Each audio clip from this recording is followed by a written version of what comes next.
que le estén pasando lo mejor posible en esta cuarentena.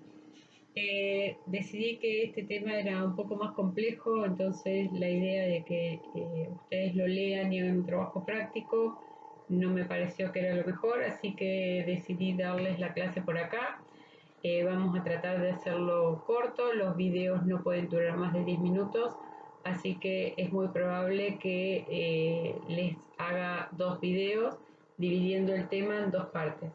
Por un lado, lo que vamos a ver en la primera parte, que va a ser la Guerra de la Sucesión Española, y por otra parte vamos a hablar de lo que son las reformas borbónicas. Para que ustedes lo tengan en claro, vamos a utilizar el capítulo 1 del libro. Este capítulo que ustedes ven acá, ¿sí? Es el capítulo 1 del libro, mejor dicho, del módulo que yo les dejé en el tablón.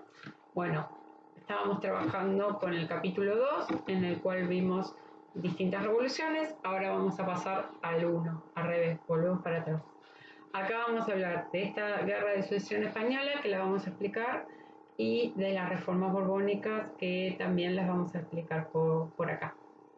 Bien, ante todo vamos a hablar de lo que tiene que ver con lo que estábamos hablando. Primero, acá acabo de decir un nombre que capaz que para algunos es conocido y para otros no, pero por ejemplo, ¿qué significa borbónica?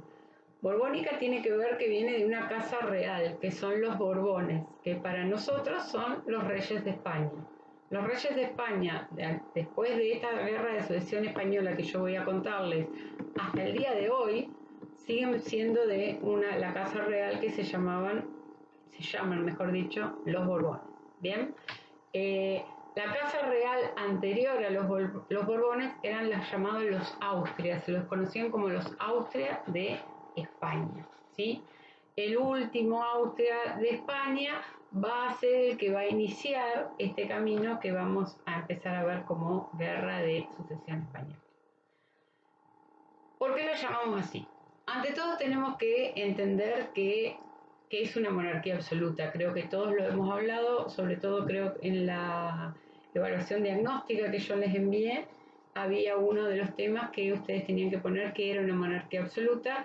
Tengan en cuenta que las monarquías absolutas son monarquías en la cual hay un rey que es el que gobierna y que la persona que va a heredar ese poder o bien es un familiar directo de él o bien queda a través de un testamento que deja dicho el rey quién va a ser quien lo va a suceder. En una monarquía absoluta no hay democracia, es decir, no se puede elegir quién va a gobernar, no va a haber discusiones sobre las decisiones del rey, ya que el rey es el que decide absolutamente todo lo que tiene que ver con la política, la economía y la sociedad del lugar donde gobierna. Bien, por eso cuando hablamos de reformas borbónicas me importó que habláramos de qué entendíamos por borbónicas. Borbónicas viene de Borbón. Los Borbones son los reyes de España. Bien, pasemos entonces a hablar ahora de lo que fue la guerra de sucesión española, es decir, cómo llegaron los Borbones al poder, cómo llegaron los Borbones a España, cuando antes, como yo les dije, estaban los Austrias españoles. El último Austria español tenía el nombre de Carlos II. Ustedes saben que los reyes se ponen un nombre, ¿sí? Y el número va de acuerdo a la cantidad que hubo anteriormente. Carlos II fue el último rey que perteneció a la causa de los Austria españoles. Al no tener descendencia, lo que hace es dejarle el trono a su sobrino nieto, vendría a ser, ahora lo explico mejor, que sería Felipe de Borbón. Felipe de Borbón era el nieto de Luis XIV, que era el rey de Francia, y de una persona que se llamaba María Teresa, que era la hermana de Carlos II. Bien, entonces, Carlos II, como no tenía quien lo podía suceder de manera natural, deja un testamento, es decir, deja escrito quién tiene que sucederlo. Eso hace que no comience una especulación de quién lo sigue o quién no. Porque por lo general las familias reales están todas muy mezcladas, porque los matrimonios están arreglados. Entonces, a lo mejor desde muy pequeños se sabe que la hija de tal se va a casar con el hijo de tal, y son dos monarquías diferentes. Todo tiene que ver con una cuestión de poder. Cuando vieron la Revolución Francesa, tengan en cuenta, por ejemplo, que Luis XVI, que fue el rey de la Revolución Francesa, se casó con María Antonieta, que pertenecía al Sacro Imperio, al Imperio Austrohúngaro, y que en ese momento María Antonieta tenía 14 años y su matrimonio se arregló muchísimo antes.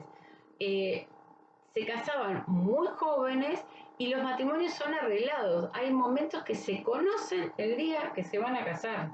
No tienen idea con quién se casan. Se van a casar por una cuestión de conveniencia, porque convenía unir poderes o unir economía de distintas dinastías. ¿Bien? Bueno, volvamos a lo que tiene que ver con la Guerra de Sucesión Española. Entonces, quedamos que Carlos II no tenía herederos, por lo tanto, le deja el trono a su sobrino nieto, que vendría a ser Felipe de Borbón. Bien, ¿qué pasa? Felipe de Borbón es francés. Ahora, casi toda Europa acepta esta situación.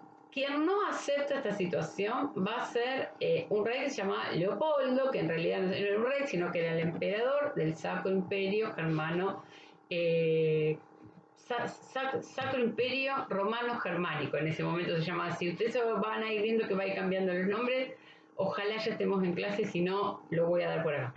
Que decía que también tenía derecho sucesorio porque también se habían entrecruzado familias. ¿Qué es lo que pasa acá?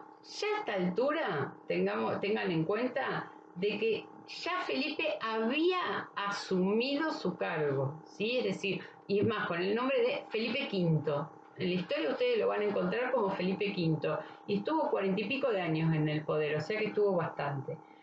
Pero va a haber igual un enfrentamiento entre este Sacro Imperio del que estamos hablando primeramente, al que se le va a sumar Gran Bretaña.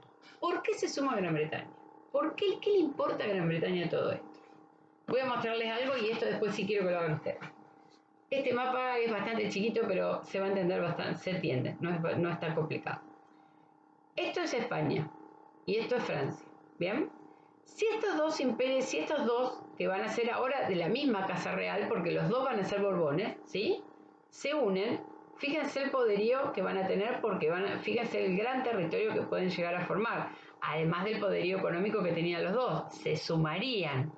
Piensen que España, a esta altura, América pertenece a España.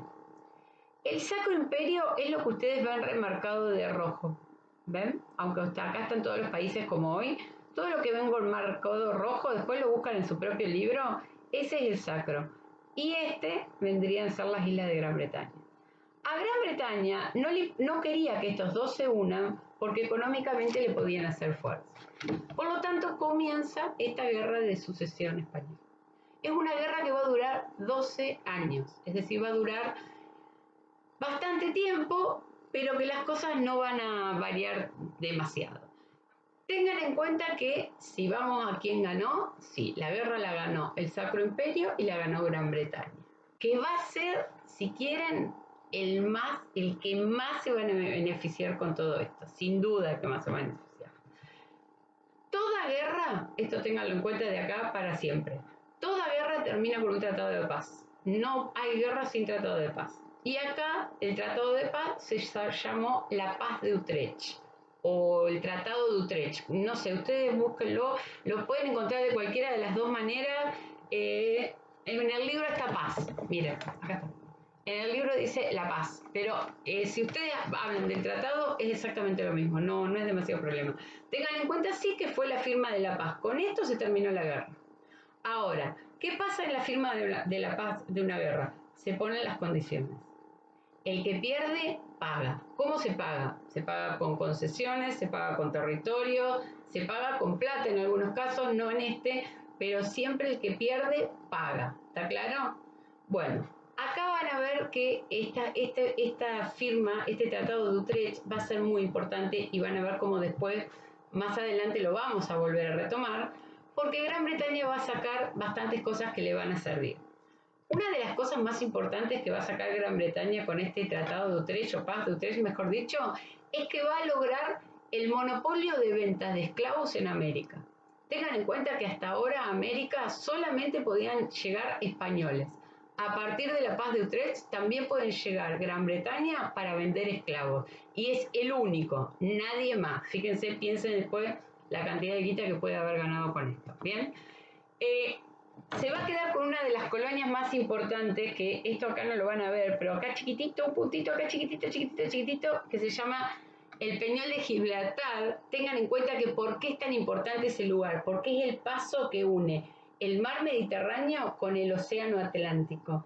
Eso va a ser fundamental para el comercio, o sea, eso ténganlo en cuenta porque es importante, porque no es que es un lugar chiquitito y nada más, no, es importante porque es lo que nosotros vamos a llamar de ahora en adelante un punto estratégico. Y el otro punto clave de todo esto es que con la Paz de Utrecht impide que España y Francia se unan y no se pudieron unir. O sea que no se armó un gran imperio de los Borbones. Por un lado estaba Francia, por otro lado estaba España. ¿Está bien?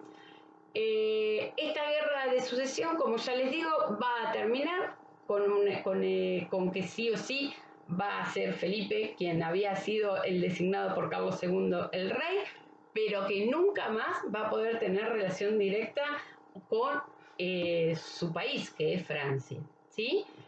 Gran Bretaña, el gran ganador de esta guerra, va a tener estos derechos que mucho más adelante van a ver la importancia que tuvieron. Espero que les haya servido. Si no lo entendieron, por favor háganmelo saber. Un beso grande para todos y espero verlos pronto.